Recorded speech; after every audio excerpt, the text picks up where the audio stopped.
안녕하세요. 저는 지긋지긋했던 남편과의 결혼 생활을 끝내고 이제야 자유를 찾게 된 30대 여자입니다. 저도 보잘것없는 인생이지만 남편이 저를 진심으로 사랑하는 마음이 느껴져서 결혼을 결심하고 제 인생을 맡겼는데 결국 남이 되어버린 좋지 않은 결과로까지 이어지게 되었습니다. 남편과는 11년간 함께 있고 그 긴 시간 동안 노력했지만 모든 건 뜻대로 되지 않더라고요. 남편과 마음 맞춰 사는 것도 버거운데 시댁 식구들까지 저를 힘들게 하다 보니 하루하루 견디기가 쉽지 않았습니다. 노력을 해도 되지 않는 것들이 있더라고요. 그러다 보니 저도 이런 삶들이 지쳐버려 더는 좋은 감정이 나올 수가 없었어요. 처음 남편과 결혼했을 때는 서로 가진 것도 없이 시작해도 제가 의지할 사람이 있다는 거에 감사했고 너무 행복했었는데 임신을 하면서부터 제 인생은 180도 달라지게 되었습니다. 둘이 벌어도 많이 힘든 상황인데 자리도 잡기 전에 임신부터 했다고 시댁 식구들에게 욕을 한 바가지 먹었어요. 그때부터 삐걱거리기 시작한 삶은 결국 이혼까지 치닫게 되었습니다. 처음 남편과 결혼하려고 인사를 드리러 갔을 때 제가 혼자라는 사실을 마음에 들어하지 않으셨어요. 온전치 않은 가정 환경에서 자라왔다는 게 신경이 쓰이셨는지 남편과의 결혼을 고민하셨지만 남편도 잘난 건 아니었기 때문에 그런 처지를 시모도 인지하고 허락을 해주셔서 식을 올릴 수는 있었습니다. 부족한 게 많아도 서로 사랑하니까 좋은 마음으로 받아주실 줄 알았지만 그건 오롯이 제 생각이었고 결혼 생활이 이렇게까지 힘든 줄은 몰랐습니다.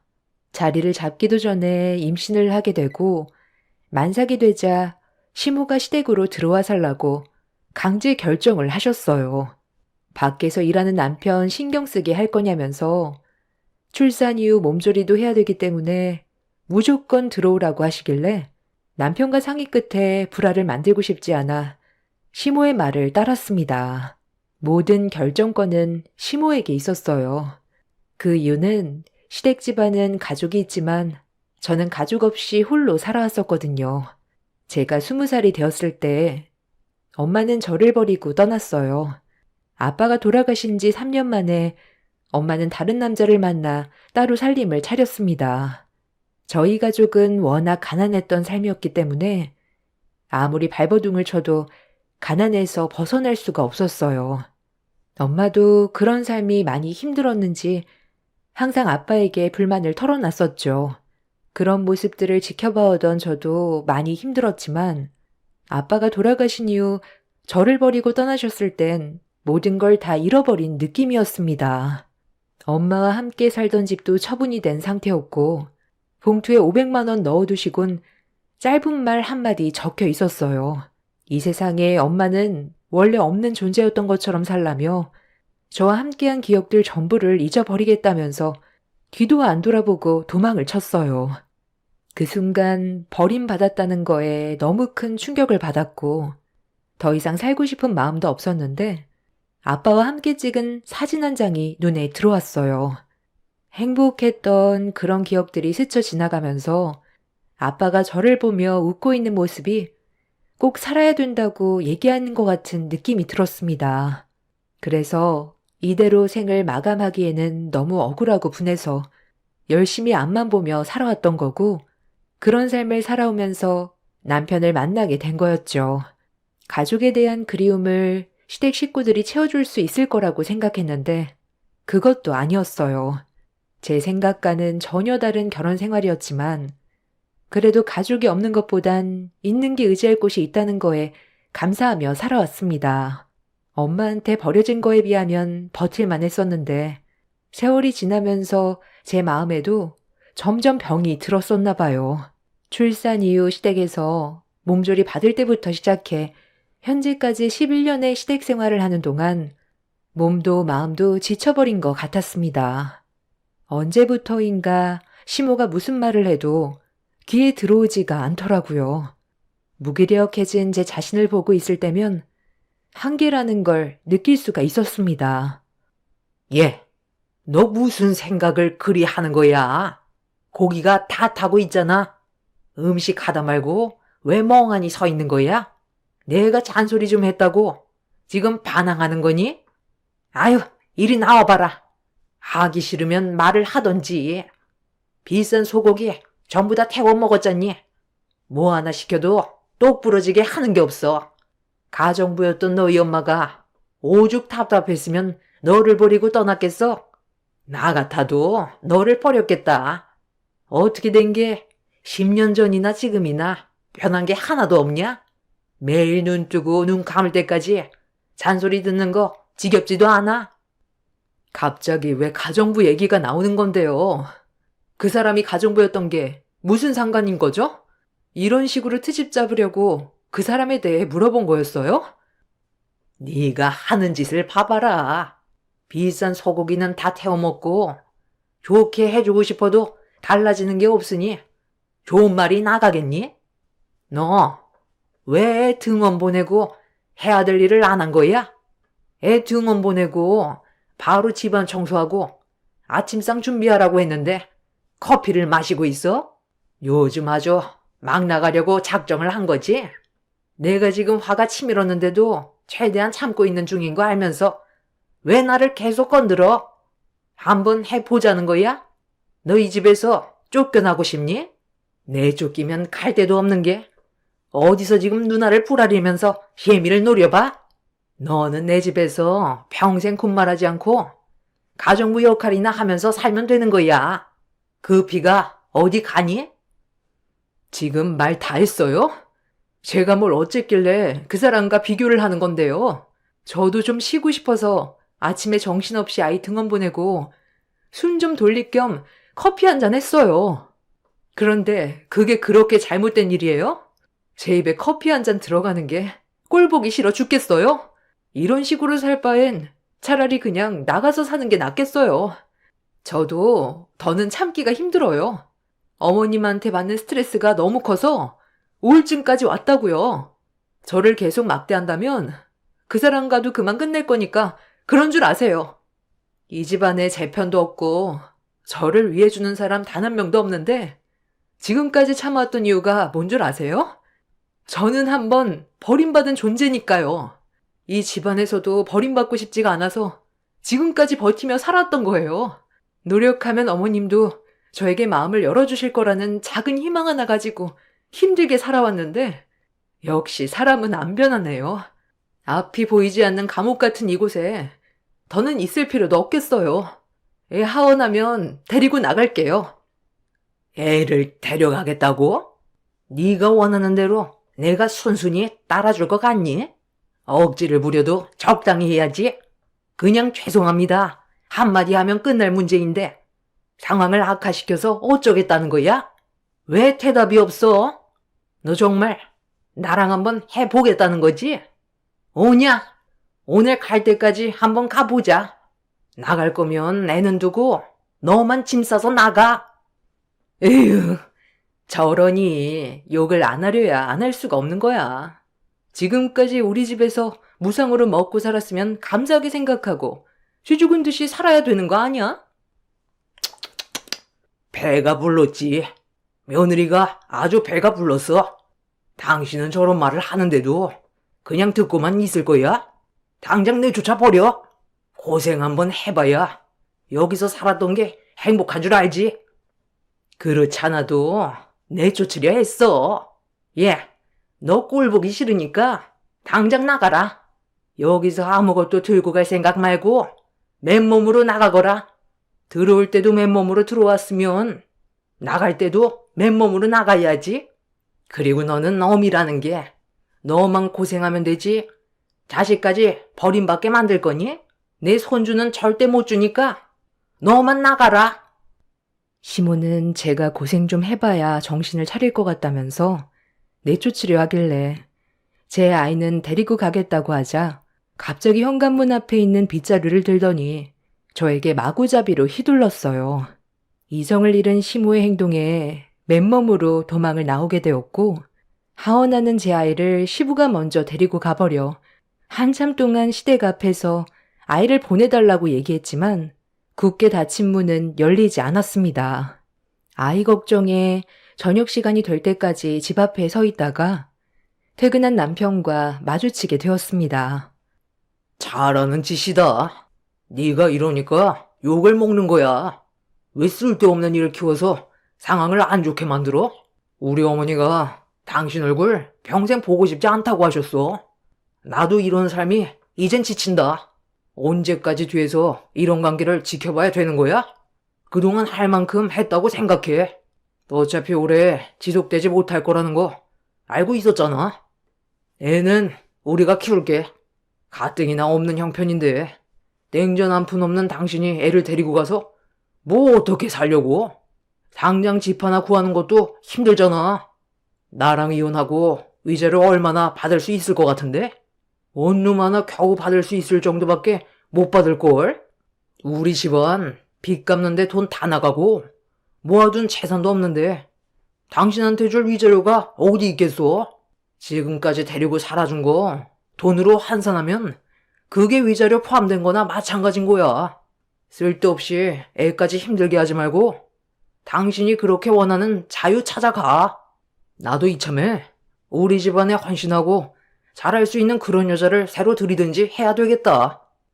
당신보단 차라리 외국인 여자가 낫겠어. 시키면 시키는 대로 군말하지 않고 할 거 아니야? 애 앞날까지 망치지 말고 망가질 거면 당신 혼자 망가져. 너는 내 입장에 대해서 조금도 이해해주지 못하는구나.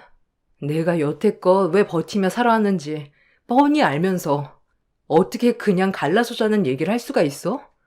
결혼 전에는 가진 거 없어도 평생 행복하게 해주겠다는 그 말 한마디 믿고 지금까지 버티면서 살아왔었는데 너는 분가할 생각도 전혀 없었던 거지? 말로만 분가하겠다고만 했지. 아예 생각 자체도 없었잖아. 당신 식구들 때문에 힘들다고 몇 번이나 얘기했었는데 맨날 알겠다고만 하지. 결국 달라지는 거 있었어? 죽이 되든 밥이 되든 애는 내가 데려가. 이 집에서 살다간 네 집안 식구들처럼 정신이 이상해져 버릴 거야. 어차피 이렇게 된 거 나도 너랑 더 이상 살고 싶지도 않고 끝내고 싶으니까 당장 내 아이 데리고 나와. 네가 원하는 여자 데리고 살면 되잖아. 이 문제로 소송까지 가는 돈이 아깝다. 빨리 데리고 나오라고. 얘가 아주 동네 창피하게 어디서 소리를 빽빽 질러? 너 정말 갈 때까지 가보겠다는 거야? 그냥 숙이고 들어오면 끝인 건데 왜 일을 계속 키우는 건데? 당신들 집안과 더 이상 엮이고 싶지 않아. 지긋지긋하다고. 나는 당신들 집안에 평생 헌신하려고 들어온 거 아니야. 행복해지고 싶었고 웃으면서 살고 싶었어. 맨날 아침에 눈 떠서 눈 감을 때까지 기가 따가울 정도로 안 좋은 말들을 듣는 게 정신적으로 얼마나 힘든 줄 알아? 저리 비켜. 한 번만 더 내 몸에 손대면 그땐 그냥 여기서 다 죽는 거야. 내 배 아파서 낳은 내 아이는 내가 데려가. 내일 이혼 서류에 도장 찍으러 갈 거니까 그런 줄 알아. 어른들의 싸움에 울고 있는 제 아이를 데리고 지긋지긋했던 시댁에서 나와 제 마음을 털어놓을 수 있었던 지인에게 찾아가 도움을 요청했습니다. 오갈 데가 없다는 현실에 저를 버리고 간 엄마가 원망스럽기도 했지만 그런 생각을 해봤자 제 삶이 달라지는 것도 아니었기 때문에 앞으로 제 아이와 함께 어떻게 살아갈지 많은 고민을 했어요. 이혼하고 받은 위자료로 둘이서 살 수 있는 작은 원룸 하나 구해 할 수 있는 일이면 닥치지 않고 열심히 해서 보란듯이 잘 살고 싶었습니다. 결국 며칠 후 남편과 이혼 서류에 도장을 찍게 되었고 11년간 가정부 취급하던 시댁 식구들의 모진 핍박에서 벗어나는 자유를 얻게 되었습니다. 이혼하는데 시댁 식구들이 한꺼번에 몰려와 마지막 기회라며 깊게 생각하라고 결정하라면서 제가 확고하게 움직이니 많이 당황스러워했지만 이미 제 마음은 완전히 떠난 상태였습니다. 지긋지긋했던 결혼 생활 청산하고 얼마 되지 않은 위자료 받아서 제 아이와 함께 원룸 생활부터 시작했어요. 맨날 시댁에서 아이한테 안 좋은 모습 보여주며 사는 것보다 조용하게 사는 게 아이한테도 심적 안정이 되는 것 같았습니다. 앞으로 좋은 일들만 있을 거라고 긍정적으로 생각하면서 제가 할 수 있는 일자리를 알아봤고 어렵지 않게 취업이 돼서 열심히 살아가고 있었는데 어느 날 저녁 남편이 문을 두드렸어요. 아이를 의무적으로 보여줘야 되는 시기가 있어서 집 주소를 알고 있었는데 남편이 제 아이와 만날 시간도 아닌데 갑자기 찾아왔길래 안 좋은 기분으로 현관문을 열면서 늦은 시간에 왜 찾아왔냐고 기분 나쁜 얼굴로 남편을 바라보는 순간 처음 보는 남자가 갑자기 툭 튀어나왔어요. 나는 뭐, 여기 오고 싶어서 온 줄 알아? 이 사람이 계속 당신 집 주소를 알려달라잖아. 그래서 누구냐고 물어보니까 당신 어머니와 관련된 사람이라고 하길래 같이 온 것 뿐이야. 그리고 무슨 말을 하려는 건지 나도 들어는 봐야 할 거 아니야? 아직 우리 부부관계 아이가 있는 한 유효한 거 알지? 딱 봐도 돈 좀 있어 보이는 분 같은데? 안녕하세요. 저는 한결법인 대표 김승철 변호사라고 합니다. 따님 성함이 이윤정 씨 맞으시죠? 어머니 조남이 황영애 씨 되시고요. 제가 오늘 갑자기 찾아온 이유는 이 봉투를 드리기 위해서인데요. 돌아가신 모친께서 남기신 유언장입니다. 일단 먼저 읽어보시고 대화를 이어가는 게 좋을 것 같으니 확인 좀 해보시겠어요? 윤정아, 엄마다. 네가 유언장을 건네받았을 땐 이미 엄마는 이 세상 사람이 아니겠지만 항상 네가 어떻게 살아왔는지를 지켜보고 있었어. 내 몸이 온전했을 때 연락을 하고 싶었는데 사람 일이라는 게 쉽지가 않더구나. 여러 가지 얽히고 설킨 일들을 처리하다 보니 너한테 편지만 남길 수밖에 없는 신세가 되어버렸네. 죽음이 바로 코앞까지 다가오다 보니 너한테 모실게 했던 그 행동에 대해 나도 많이 후회스럽고 무엇 때문에 이렇게까지 했는지 되돌아보니 결국 돈 때문이었지. 가난한 삶에서 벗어나고 싶었던 내 마음이 그때 당시 너무 컸기에 당장 놓칠 수 있을지 모를 많은 재산을 모른 척 할 수가 없었어. 그래서 너와의 관계를 끊어냈었던 거다. 마지막까지 발길이 떨어지지 않아. 네가 집으로 돌아갔을 때의 모습까지 보고 눈물을 훔치면서 앞만 보며 뛰어갔어. 그리고 나는 내 몫을 차지하기 위해 병들어 가고 있는 한 사람과 한국을 떠났었다. 많은 걸 설명할 순 없지만 너도 어느 정도는 알고 있었을 거야. 너희 아빠와 결혼 생활하면서 엄마가 다른 남자를 만나고 있었다는 것을.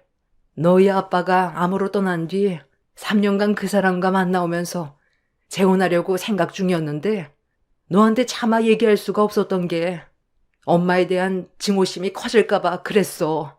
그 사람은 지금까지 홀로 외롭게 살아왔었기 때문에 엄마가 필요했었지만 가정을 꾸리는 건 원하지 않았어. 자유로운 생활을 선택했던 거야. 그래서 3년간 설득을 했지만 끝내 해외로 떠나겠다는 말을 하더구나. 그 사람이 갑자기 떠나겠다는 결정을 내렸을 땐 엄마도 많이 당황스러웠었지.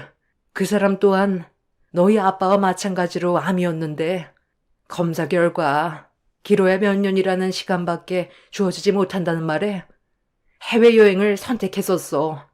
엄마는 그 사람을 보내면 모든 걸 잃게 되는 거나 마찬가지였지. 그래서 급하게 모든 걸 정리할 수밖에 없었다. 너한테 이런 문제를 얘기했다면 분명 그 사람에게 떠나지 못했을 거야. 엄마가 자식을 버리고 떠난다는 게 얼마나 가슴 아픈 일이겠니? 그렇다고 눈앞에 보이는 그 사람의 재산을 버릴 수가 없었던 거야. 그리고 그 사람과 함께하는 몇 년간 나는 법적으로 혼인관계로 생활했고 그 사람이 떠난 뒤에 너를 만나려 했었어. 엄마가 재혼한 그분이 암으로 결국 떠나고 엄마는 저에게 다시 나타나려고 했지만 사람 일이라는 게 모든 것들이 계획대로 되지 않는지 엄마한테도 건강상 문제가 생겼다는 걸 느끼게 되었고 검사 결과 정말 웃기게도 아빠의 뒤를 따라갈 수밖에 없는 병을 앓게 되었습니다.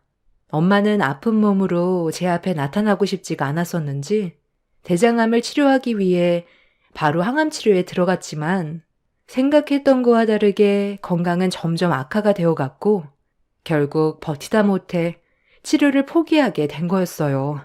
마지막 순간까지도 제 얼굴을 볼 수 없었던 이유는 돈 때문에 선택한 결정이었는데 그 결정이 너무 후회스러웠고 떠나게 될 줄 알았다면 제 곁에 있어주지 못했던 시간들이 너무 미안해서 소식만 받으면서 생을 마감하게 된 거였습니다.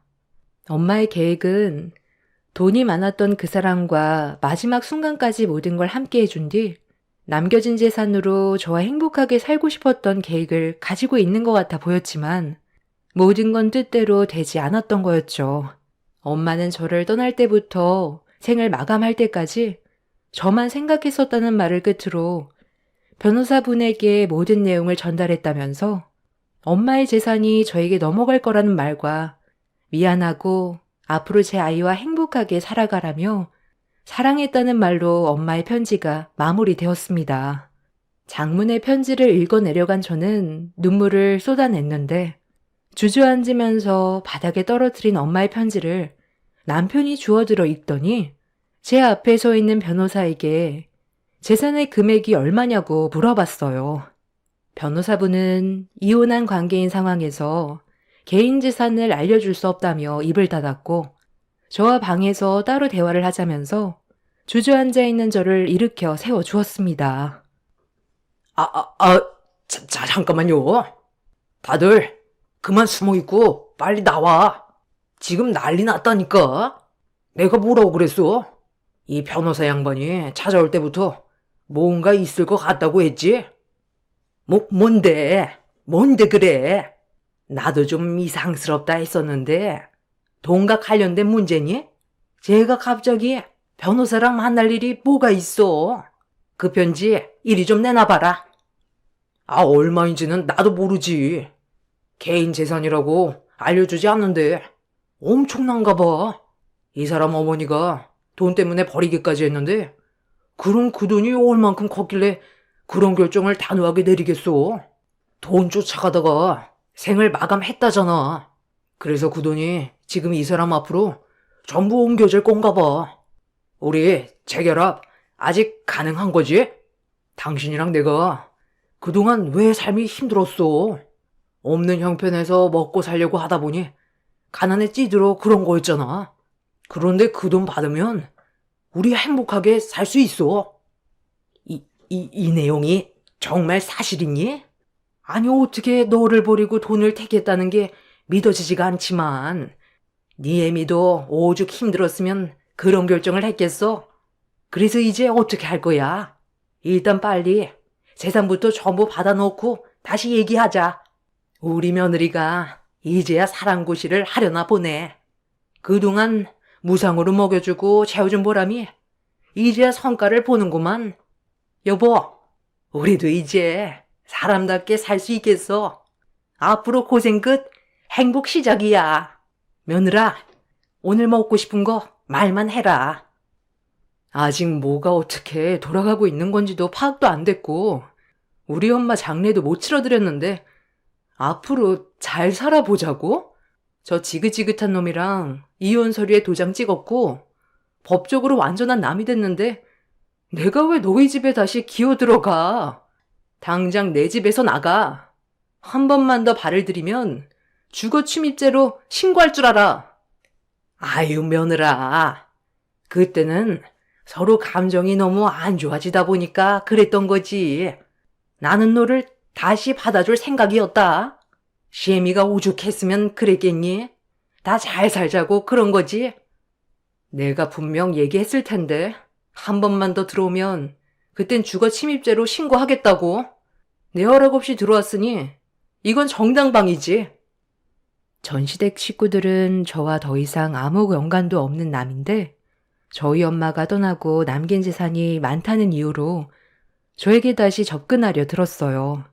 막무가내로 집 안으로 들어오려 하길래 몇 번이나 경고를 했지만 이미 그 인간들은 돈 때문에 얼굴에 철판 깔고 막무가내로 들이닥쳤습니다. 결국 더 이상 참지 못한 저는 그 인간들을 향해 찬물을 한 바가지 부어버렸고 그 자리에서 경찰서에 주거 침입죄로 신고를 넣었습니다. 그 인간들은 제가 너무 흥분한 것 같다면서 어느 정도 진정이 되고 난 이후 다시 얘기하자며 더 이상 제 심기를 건들지 않았습니다. 그렇게 한바탕 뒤집고 난 이후 변호사와 다시 한참 동안 대화를 나눴고 저는 안치실에 안치되어 있는 엄마의 장례를 치러 드렸습니다. 매몰차게 뒤도 안 돌아보고 떠날 땐 언제고 차가운 몸으로 돌아온 엄마의 모습을 보니 너무 가슴이 아파졌습니다. 그동안 보고 싶어도 죄책감 때문에 저를 볼 수 없었던 엄마가 얼마나 힘들었으면 핏기가 하나도 없이 얼굴에는 그늘진 모습이었어요. 자식의 도리로서 엄마의 장례를 정성껏 치러드렸고 변호사의 도움을 받아 엄마의 재산을 제가 힘들이지 않고 받을 수가 있었습니다. 가난에 찌들어 돈이 없던 시절 가정부 생활을 하면서 입에 풀칠하던 때와 다르게 세상을 떠난 엄마의 신분은 돈이 많았던 사모님으로 바뀌어 있었지만 이렇게 떠나고 나니 인생이 참 허무하게만 느껴지더라고요. 도대체 무엇을 이루기 위해 돈만 보고 악착같이 살아왔나 싶어요. 아무리 부족하고 힘들어도 저와 함께 했었으면 저도 이런 삶을 살진 않았을 텐데 과거를 되돌아보면 그때 당시 엄마의 선택이 많이 아쉽습니다. 좋은 추억 하나 만들지 못하고 달랑 편지 한 통에 모든 걸 정리해버린 엄마의 행동이 마음 아프지만 저를 위해 선택했던 결정이었다고 좋게 생각하고 살아가려 합니다. 엄마가 저에게 남겨두신 재산은 총 50억 정도 됩니다. 갑자기 너무 큰 돈이 들어와서 어떻게 해야 할지 모르겠고 이 돈을 제가 온전히 받는 것도 죄스럽게만 느껴집니다. 저희 엄마는 떠났는데 저와 제 아이만 행복하게 잘 살 자격이 되는 걸까요? 전시댁 식구들은 저에게 재산이 얼마나 남겨졌는지 알지 못하기 때문에 속이 타들어가는지 어떻게 해서든지 전 남편과 다시 재결합시키려고 온갖 노력을 다 기울이고 있지만 조금의 감정도 생기지가 않습니다. 평소에 행실이 좋았다면 제 마음은 바뀔 수 있었겠죠. 그 사람들이 배 아파 뒹굴고 있는 모습을 보니 한편으론 속이 후련하기도 합니다. 제 아이와 앞으로 적당한 집 하나 구해서 아무런 방해 없이 조용히 살아가고 싶어요. 그리고 남은 재산의 일부는 저처럼 가난한 삶이 힘든 분들을 위해 어느 정도 도와드리려고 계획 중입니다. 과거에 안 좋았던 기억들 전부 떨쳐버리고 앞으로의 미래만 생각하려고요. 다가오는 주말에 눈이 내릴 거라던데 여러분들께서도 건강에 유의하시고 올해의 마지막 12월 마무리 잘 하시길 바랍니다. 제 기가 막힌 사연 들어주셔서 감사합니다. 안녕하세요. 저는 딸 하나 두고 있는 60대 후반 여자입니다. 작년에 제 딸이 결혼을 하게 되었는데요.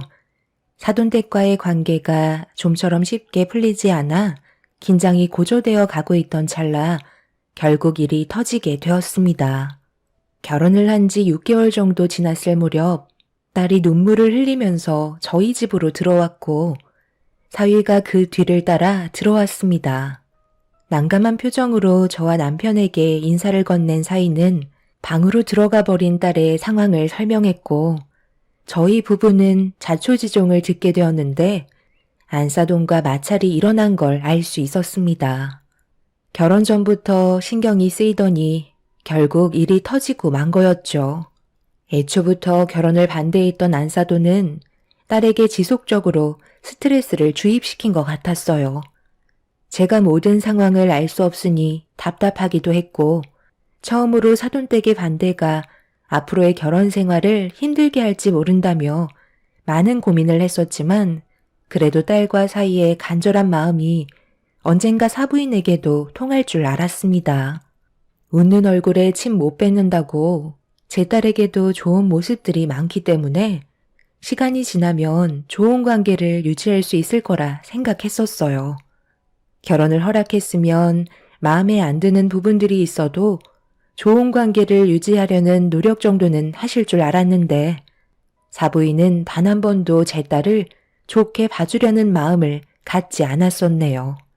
그러다 보니 마음의 상처를 지속적으로 받은 딸은 결국 사돈댁에서 안 좋은 일들을 겪게 되었고 사태가 심각해져 버리고 말았죠. 사위가 중간에서 노력을 안 한 것도 아닌데 자기 아들을 봐서라도 좋은 관계를 형성하고 살면 될 것을 왜 이렇게 모난 행동을 하는 건지 이해할 수가 없었습니다. 남편은 눈물을 흘리고 들어온 딸을 보고 마음이 너무 안 좋았는지 사돈댁과 연락을 취해 따로 만나서 대화 좀 해봐야겠다며 점점 흥분을 하기 시작했어요. 안 좋은 감정이 고조된 상태에서 만나봤자 서로 상처되는 말들만 주고받게 되면서 집안 싸움으로 크게 번지게 될 수도 있기 때문에 흥분한 남편을 진정시켰네요. 그날 사위와 꽤 오랜 기간 대화를 이어나갔어요. 해결 방법을 찾아 모든 걸 좋게 만들고 싶었죠. 사부인의 성격을 제일 잘 알고 있는 사위에게 어떻게 하면 사부인과 좋은 관계를 유지할 수 있을지에 대해 처음으로 대화를 나눈 것도 아니었어요. 그만큼 몇 번의 사건이 있었고 저도 반복되고 있는 이런 상황들이 답답했지만 계속 참으면서 사부인도 제 딸을 언젠가 좋아해 줄 거라 믿고 있었습니다. 사위도 사부인에게 안 좋은 말들을 꺼내면서 인연 끊겠다며 몇 번이나 얼굴을 붉힌 적이 있었지만 그때뿐이었어요. 참는 것도 한계가 있는 건데 지속적으로 상처를 받고 있는 딸을 보면 저도 속이 끓을 수밖에 없었네요. 한 번 사는 인생 서로 좋게 웃으면서 살아가면 좋은데 사부인은 그렇게 하지 못하는 게 참 안타까웠습니다. 결국 사위와 대화 나눈 것도 항상 똑같은 패턴이라 해결 방법을 찾기 위해 사부인을 따로 만나게 되었죠. 사돈께서 갑자기 왜 저를 보자고 하신 거죠?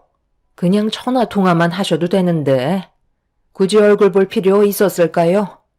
요즘 집안 분위기가 좋지 않은 상황이라 좋은 쪽으로 해결할 수 있는 방법을 찾기 위해 좀 뵙자고 말씀드린 겁니다. 안 좋은 상황이요? 글쎄요. 저는 지금도 아주 잘 지내고 있는데요. 저와 관련이 있다고 생각하시는 건가요? 며칠 전에 제 딸이 집에까지 찾아와서 눈물을 흘린 적이 있었어요. 그런데 알고 보니 그날 사돈댁에 다녀온 길이더라고요. 똑같이 자식 키우는 입장에서 제 딸이 상처를 받고 저희 집에 찾아왔는데 부모인 제 속은 어떻겠나요? 도대체 뭐가 마음에 안 드시는지 저는 그걸 알고 싶은 겁니다. 앞으로 건서방이랑 평생 함께 할 텐데 그럼 사부인과 한두 번 얼굴 볼 사이도 아닌 거잖아요. 뭐든 좋은 쪽으로 생각하면 이런 일도 없겠지만 제 딸이 마음에 안 드는 부분을 얘기해 주시고 해결 방법을 알려주신다면 서로가 좀 더 이해하고 웃으면서 세월을 보낼 수 있지 않을까요? 저도 그렇고 사돈도 적은 나이도 아닌데 이런 문제로 언제까지 얼굴 붉힐 수는 없는 노릇이잖아요. 양가 집안 더 큰 상처를 받기 전에 해결하고자 이렇게 얼굴 뵙자고 한 겁니다. 무슨 말을 하시는지 대충 이해는 갑니다만 저는 며느리한테 딱히 안 좋은 감정은 없는데요. 그냥 본인이 많이 부족해서 그런가 보죠. 저는 대놓고 뭐라고 한 적도 없을 뿐더러 일부러 상처를 주려고 부려먹은 적도 없습니다. 그냥 아무것도 하지 않고 관심을 끄는 것뿐이죠. 애초부터 마음에 들지 않은 며느리감이 저희 집에 들어왔는데 제가 뭘 바라겠어요? 그래서 아예 관심을 끊어버린 건데 그게 잘못된 건가요? 오히려 며느리 꼴 보기 싫다고 잔소리 해대가면서 온갖 상처되는 말들을 퍼부으는 것보다 저는 이게 훨씬 낫다고 생각하는데요. 어쩔 때는 무관심이 좋을 때도 있는 거예요. 무관심이 더 큰 상처를 줄 수도 있는 거죠. 아예 며느리로 받아들이지 않겠다는 거니 신경조차 쓰지 않겠다는 거잖아요. 투명인간 취급하고 있는데 제 딸이 당연히 상처를 받겠죠. 사돈은 이런 관계 유지가 최선이라고 생각하시는 건가요? 저는 무관심이 답이라고 생각하고 행동하고 있는 겁니다. 쓸데없이 감정 소모하고 싶지도 않고 괜히 스트레스 받아서 혈압 올라가느니 아무것도 안 시키고 말도 안 걸고 제 아들만 챙기면 아무 일도 일어나지 않는데 굳이 마음에도 없는 정을 줄 필요는 없잖아요. 사돈께서도 지금까지 인생을 살아오시면서 만나왔던 사람들이 전부 마음에 들었던 적은 없잖아요. 그러니까 지금 사돈께서 하시는 말씀은 앞으로도 제 딸은 며느리로 인정해 줄 일은 조금 더 없다는 말씀이신 거죠? 같은 연배이시다 보니 눈치가 빠르시네요. 아시잖아요. 애초부터 며느리로 받아들이고 싶지 않았는데 제 아들이 좋다고 해서 어쩔 수 없이 결혼 허락한 겁니다. 아들을 위해서 그런 거지 며느리로 인정한 건 아니죠. 해결 방법을 찾으실 생각이면 미련 버리시는 게 좋겠네요. 저는 한 번 아닌 건 눈에 흙이 들어와도 아니거든요. 안사돈과 대화를 주고받으면서 해결 방법을 찾으려 했지만 좋은 관계를 유지하기는 힘들어 보였습니다. 아무것도 하지 못한 채 사돈을 돌려보낸다면 쳇바퀴 돌아가듯 똑같은 상황이 반복이 될 것 같아 그 자리에서 확실하게 제 의사를 밝히게 되었고 제 말을 듣고 있던 사돈의 얼굴은 점점 굳어지고 있었네요. 말이 끝나자마자 열을 올리기 시작했고 결국 안 좋은 대화를 주고받았습니다. 그래도 결혼을 했으면 기본적인 건 당연히 해야 되는 건데 그런 것들을 전부 다 생략하겠다는 건 저로선 받아들이기 힘듭니다. 왜 받아들이기가 힘드신지 모르겠네요. 어차피 투명인간 취급하는데 뭐하러 사돈댁에 들리나요? 차라리 아무것도 하지 않는 게 오히려 스트레스 덜 받는 일 아닌가요? 제 딸이 괜히 사돈댁에 들어가서 아무것도 하지 않고 서 있으면 계속 그걸 보게 될 텐데 얼마나 불편하고 싫으시겠어요. 대화조차 섞지 않으신다면서요. 그러니까 애초부터 사돈댁에 발을 들이지 않는 게 서로에게 좋다고 말씀드리는 거예요. 저도 집안 행사가 있어도 사위를 집으로 불러들이지 않을 테니 사돈께서도 어떠한 이유에서라도 제 딸과 사위를 집안으로 부르시는 일은 안 해주셨으면 좋겠어요. 그래야 양가 집안에 평화가 찾아올 것 같습니다. 어차피 며느리로 인정해주지 않는다면 굳이 사돈댁에 들어가 잡일을 도울 필요는 없죠. 며느리 때문에 제 아들 얼굴도 못 본다는 거예요? 차라리 며느리만 빼고 제 아들만 따로 보도록 하겠습니다. 그건 안 되죠. 부부는 결혼을 하는 순간부터 일심동체예요. 어떠한 일을 하더라도 함께 해야 된다고요. 나로 불러서 만나실 거면 애초부터 결혼은 허락하지 마셨어야죠. 머리채를 뜯어서라도 말리셨어야 하는 거 아닌가요? 사돈께서 중심이 잡혀있지 않으니까 지금 모두가 피해를 보고 있는 거잖아요. 그래서 저는 앞으로 사위를 절대 집으로 불러들이지 않을 테니 사돈께서도 제 딸을 댁으로 부르시지 않았으면 좋겠네요. 둘이 알아서 잘 살게끔 그냥 내버려 두는 게 가정의 평화가 찾아오는 겁니다. 혼자 그렇게 하세요. 마음에 안 드는 며느리 들어와 내 아들 뺏어간 것도 속 터져 죽겠는데 아들 얼굴도 못 보는 건 말이 안 되는 거죠? 사돈과 얼굴을 붉히게 되자 대화의 질은 점점 안 좋아지기 시작했고 사돈은 더 이상 말이 안 통한다면서 제 말이 끝나지도 않았는데 자리에서 일어나 문을 박차고 나가 버렸네요. 저는 그 자리에서 바로 사위에게 전화를 걸어 방금 있었던 일에 대해 설명을 하며 당분간 제가 얘기한 대로 따라주길 부탁했고 사위는 고맙게도 제 말을 들어주었어요. 그날 이후 사위는 사돈댁에 찾아가지 않았어요. 각자 부모님의 집에 찾아가지 말라는 거지 제 딸의 신혼집에 가지 말라는 건 아니었기 때문에 미리 사위와 딸에게 연락을 취한 뒤 여러 가지 음식을 싸들고 잠깐 들리게 되었죠. 사위가 좋아하는 음식들 위주로 양손 가득 준비를 해서 현관문 앞에 도착을 했는데 초인종을 누르려는 순간 집안에 무슨 일이 일어났는지 꽤 큰 목소리로 누군가와 대화를 주고받고 있었습니다. 저는 급하게 초인종을 눌렀고 그 순간 잠깐의 정적이 흐르더니 현관문이 열렸습니다. 그리고 제 눈앞에 펼쳐진 광경은 입을 다물지 못할 정도였네요. 집안이 이게 다 뭐야? 왜 물건들이 전부 다 여기저기 난장판으로 되어 있는 거니? 사돈, 지금 여기서 뭐 하시는 거죠? 보면 몰라요. 애들 교육하고 있잖아요. 내가 잠깐 집에 들르라고 얘기했는데 감히 내 말을 무시해? 그래서 애들 집을 쑥대밭으로 만들어 버리신 거예요? 사돈께서 뭔가 상당히 착각하고 계신 것 같은데요. 애들은 지금 결혼을 했고 따로 살림을 차린 상황이라고요. 애들 사정도 생각해주고 사돈 댁에 당분간 가지 않겠다는 말이 나왔으면 무엇이 잘못되는지부터 생각을 하셔야지.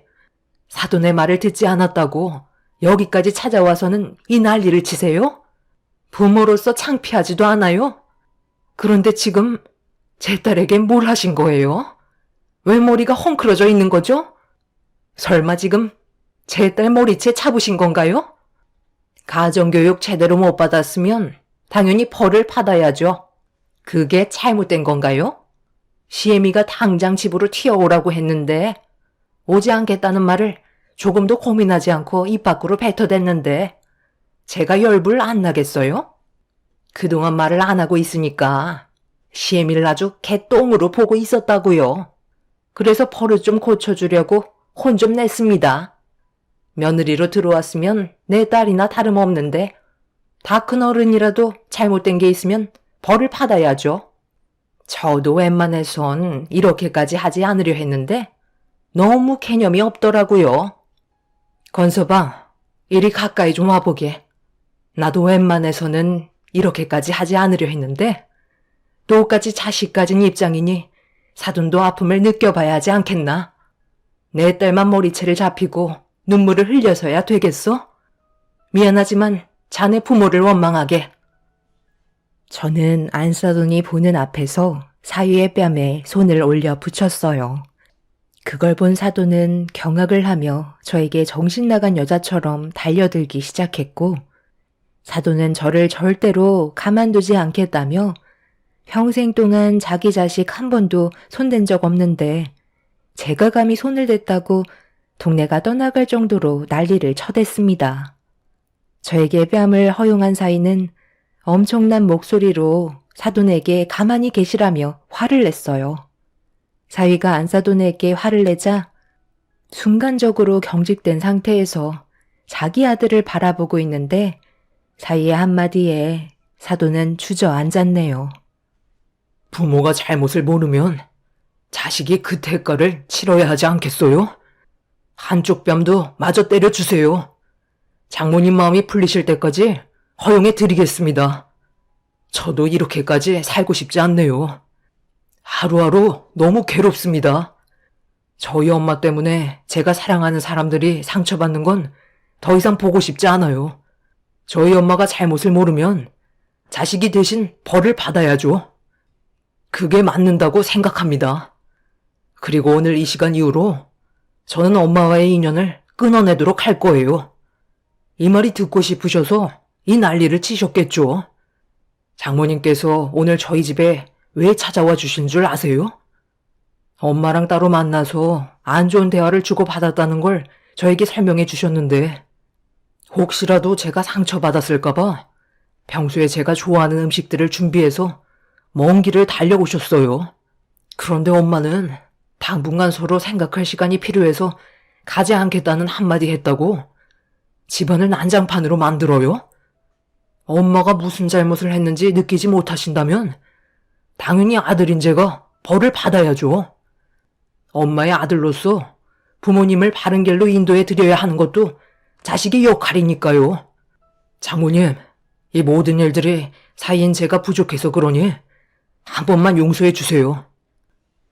사위는 제 앞에 무릎을 꿇었고 사돈은 자기 아들이 무릎을 꿇었다는 거에 정신을 차리지 못했어요. 일어나 중에 사돈은 더 큰 분노를 표출하려고 자리에서 일어나 저에게 달려들었지만 사위가 중간에서 사돈을 막아선 뒤 팔을 잡고 현관문 밖으로 내쫓아 버렸네요. 사위는 잠깐 바람 좀 쐬고 오겠다며 사돈을 모시고 어디론가 사라졌는데 사위의 얼굴에 손을 올려붙인 저는 온몸이 떨려와 그 자리에 주저앉아 너무 미안한 마음에 결국 눈물을 쏟아내고 말았습니다. 제 자식도 아닌 남의 자식에 손을 올려붙인 건 당연히 잘못된 행동이었지만 저도 사람인지라 제 딸이 사돈에게 머리채를 잡혔다는 거에 제대로 된 판단을 하지 못한 것 같아 너무 마음이 안 좋았어요. 한참의 시간이 지나서야 어느 정도 진정이 된 저는 어질러진 집안을 정리했고 사위가 돌아오기만을 기다리고 있었습니다. 그렇게 늦은 저녁 시간이 되어서야 사위가 들어왔는데 확실히 안색이 좋지 않았어요. 알고 보니 사돈의 집에까지 다녀온 거였고 서로의 감정이 회복이 될 때까지는 한동안 얼굴을 안 보고 지내는 게 좋을 것 같다고 사돈 어른께도 상황 설명을 하고 돌아온 거였습니다. 저는 그날 사위의 손을 잡고 경솔한 판단으로 상처를 준 부분에 대해 너무 미안하다며 또다시 눈물을 쏟아내고 말았어요. 사위는 이런 제 마음을 알고 있는지 배가 고프다며 상황을 돌렸고 그렇게 함께 모여 늦은 저녁을 먹은 뒤 집으로 돌아오게 되었네요. 남편도 이런 상황을 알게 된 이후 걱정이 많았는지 앞으로 어떻게 살아야 할지 심각하게 고민을 하고 있었고 저 또한 안사돈과의 관계를 어떤 식으로 풀어나가야 할지 몰라 나를 꼬박 세우고 말았습니다. 그날 이후 한동안 양가 집안은 큰 사건 없이 조용한 시간들을 보내고 있는데 어느 날 꽤 늦은 저녁 시간대 사위에게 전화가 왔길래 받는 순간 들고 있던 핸드폰을 떨어뜨리고 말았습니다. 제 딸이 병원에 입원했다는 충격적인 소식을 접하게 되었죠. 남편과 저는 서둘러 병원으로 향했는데 딸은 머리와 다리에 붕대를 감고 있었어요. 자리를 지키고 있던 사위에게 어떻게 된 거냐고 상황 설명을 듣는 순간 경악을 하고 말았네요. 그날 사위가 야간 연장 근무를 하고 늦게 끝나는 바람에 밖에서 제 딸과 저녁을 먹기로 약속이 되어 있던 상황이었어요. 사위가 1층에 도착한 뒤 딸에게 연락을 취했고 서둘러 집 밖을 나서던 딸이 엘리베이터를 타려는데 수리 중이라는 문구를 보고 어쩔 수 없이 걸어 내려가고 있었습니다. 그런데 누군가 뒤에서 딸을 일부러 밀었다는 충격적인 말을 듣게 되었죠. 사위는 경찰에게 신고를 해놓은 상태라 곧 잡힐 거라고 얘기했지만 계단에는 CCTV가 없어서 누가 범행을 저질렀는지 알아내기가 쉽지 않은 상태였어요. 문제는 딸은 넘어지는 순간부터 기억을 하지 못하고 있었습니다. 이 소식을 듣게 된 사돈댁도 병원을 찾아왔고 누워있는 제 딸을 마주한 안사돈이 한마디 거들었네요. 그간 행실이 안 좋았으니까 이런 일을 당하는 거지? 다른 이유가 있겠어? 골절된 부분이 붙으려면 앞으로 몇 달간 움직이지도 못한다는데 그럼 그동안 내 아들이 수발을 들어줘야 한다는 건데 나는 또 그 꼴은 못 볼 것 같네. 머리도 다쳤다면서? 이상은 없다지만 앞날은 아무도 모르거든. 혹여나 나중에 문제라도 생겨서 다시 병원을 찾게 되는 상황이 생길지도 모르지. 이미 몸에 하자가 생긴 불량품인데 고쳐 쓴다고 해서 불량품이 정품으로 바뀌지는 않잖아? 계속 같은 곳에 불량이 날 텐데 그럼 내 아들이 계속해서 희생을 해야 된다는 건데 내가 그 꼴을 어떻게 봐? 이참에 이 결혼 다시 생각해보자. 어머님, 의사가 그러는데 머리는 다행히 크게 다치지 않았다고 했어요. 앞으로 살아가는 데는 문제 없다고 했으니까 너무 안 좋게만 보려고 하지 마세요. 최대한 빨리 회복하려고 회사 인사과에 연락해서 몇 달간 병가까지 냈어요. 어찌됐든 병가를 휴직했으면 월급도 못 받는 건데 그럼 내 아들이 손해보는 건 더 많다는 거잖아? 머리에 문제가 없으면 목발을 짚고 다녀서라도 회사는 다니는 게 맞는 거 아니야? 사부인, 이런 불량품을 제 아들에게 떠넘기실 생각은 아니시죠?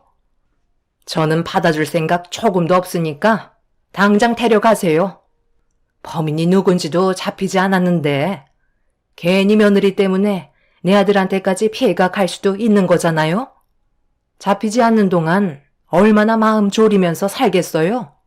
저는 불안해서 제 아들을 며느리 옆에 두지 못할 것 같네요. 처음에 인사 올 때부터 마음에 안 들더니 결국 이 사단이 벌어졌구먼. 이래서 여자의 촉은 무시할 수 없는 거라니까. 아들, 엄마가 뭐라고 그랬니? 첫인상에서부터 얼굴빛이 어두운 게 안 좋은 기운을 몰고 다닐 것 같다고 했지? 한바탕 난리가 난 그때의 일을 벌써 잊은 건지 안사돈은 거침없이 막말을 뱉어대고 있었습니다. 저는 그 모습을 지켜보면서 사람으로 대할 상대가 아니라는 걸 확실하게 느낄 수 있었네요. 제 딸을 불량품이라고 얘기하는 사돈을 가만두고 싶지 않았어요. 남편도 안사돈을 바라보면서 말이 너무 지나친 것 같다며 화를 내기 시작했네요.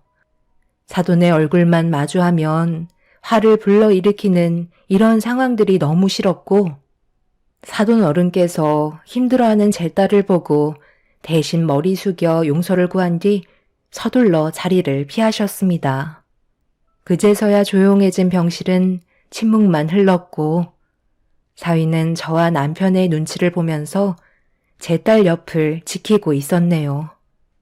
그날 이후 범인을 잡기 위해 경찰들은 발빠르게 움직이고 있었지만 사각지대에서 벌어진 일이라 수사는 쉽지 않았습니다. 그렇게 며칠이 흘렀고 무언가 단서를 발견했는지 담당 경찰들은 추가적인 조사를 진행하기 위해 다시 현장을 찾았습니다.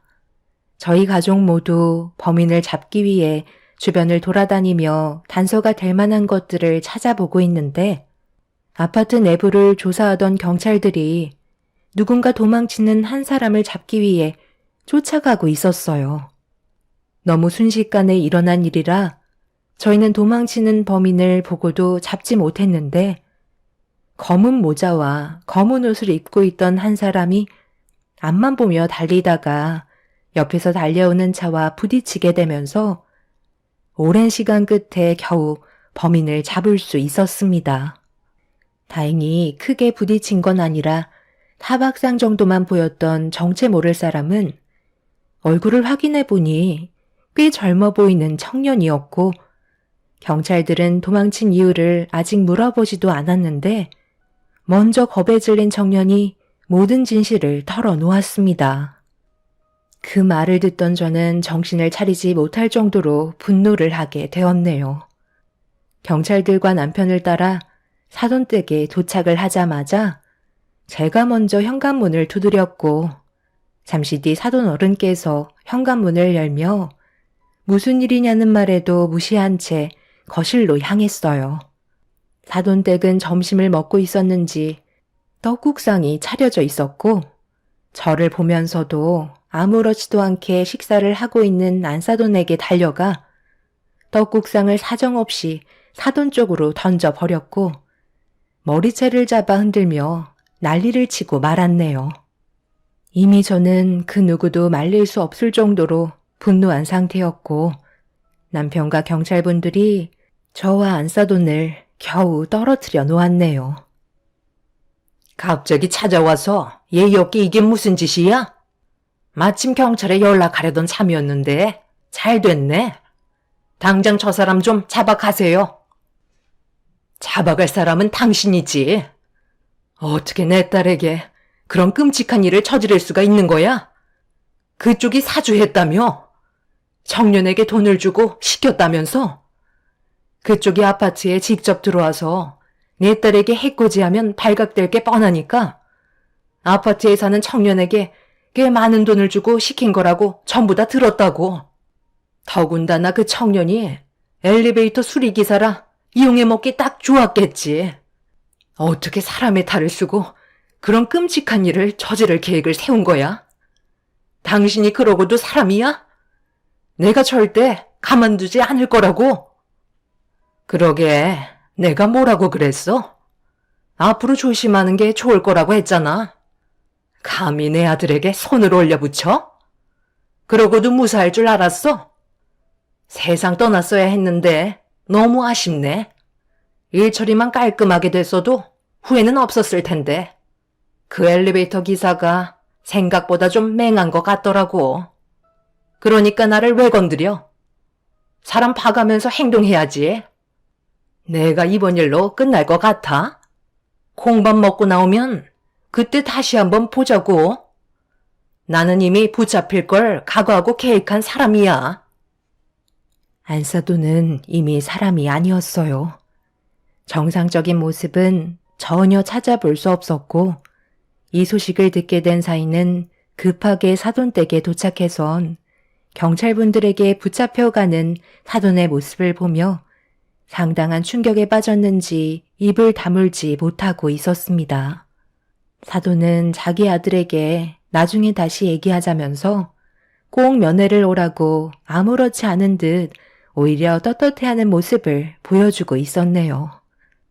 예전에 안사돈이 신혼집에 들어가기 전에 엘리베이터를 수리하고 있던 기사와 마주친 적이 있었는데 그때부터 이미 다른 생각을 가지고 있었어요.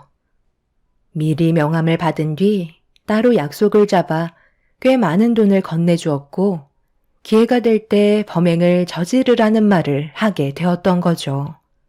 확실하게 상황이 마무리되면 추가적인 금액을 더 주겠다는 말에 엘리베이터 기사는 절대 넘어가선 안 될 게임에 넘어가게 된 거였네요. 두 사람 모두 법적으로 처벌을 받게 되었지만 이런 문제로 인해 제 딸이 받은 정신적인 충격은 아직까지 회복이 되지 않고 있는 상태입니다. 문제는 사돈이 아직까지 자기가 뭘 잘못했는지 전혀 받아들이지 않고 있네요. 이 사실을 전부 알게 된 사돈 어른은 사위와 제 딸의 안전을 위해 관계를 정리했지만 5년의 징역을 받은 그 사람이 나중에 다시 세상 밖으로 나온다는 게 더 큰 문제이네요. 그 전에 저희 가족에게 피해가 가지 않게 다른 방법을 생각하고 있습니다. 두 번 다시 마주치지 않길 바랄 뿐이네요. 그 사람이 저지른 잘못에 대해 나중에 전부 다 되돌려 받았으면 좋겠습니다. 제 사연을 들어주신 분들, 오늘 하루도 평안하신가요? 여러분들의 삶에 언제나 웃음이 가득하시고 가족 간의 관계에 끊임없는 행복이 함께 하시길 바랍니다. 감사합니다.